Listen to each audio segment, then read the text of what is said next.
Assalomu alaykum hammaga. Biza navbatdagi ko'mak ko'tilimizni Qoraqalpoq Beruniga olib keldik. Beruni nerede beradi? Şimon Ofiyang. Şimon Ofiy degan yerni olib keldik yine. İnşaatlarımız yine bizlere azanda barıp katyollarını görüp bir qator zakaz berib ketadilar. Batareyalar, katyol batareya turbalar zakaz berdilar. Xudo xolasa aytgan vajlarini aytilgan vaqtimda olib keldik yine. Bizani ekkigan vajlarimiz biri 18 milyon necha so'mlik vaj bo'ldi. Ustalari o'zlarida bor ekan.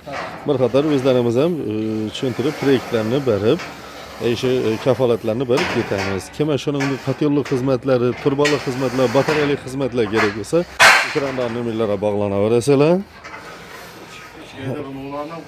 Hozir içandayına mesela sizlere bataryalarımızı ham ko'rsatib o'tsak yine içandagi bataryamiz bizden 60 tane qo'rg'a sotib oldilar.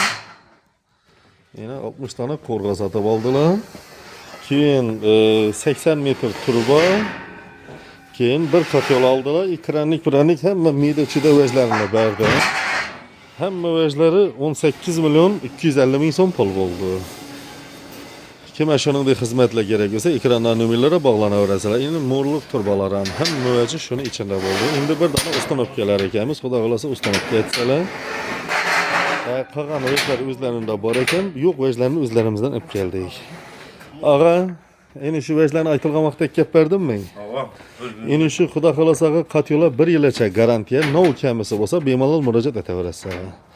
Yine hamyurtlar görüp tursalar, dükkana barıp avans verip gittiler. Qolgan pulini yine gelenden keyin hammasini raçet etip berdiler. Sağ olunlar, selamet olunlar.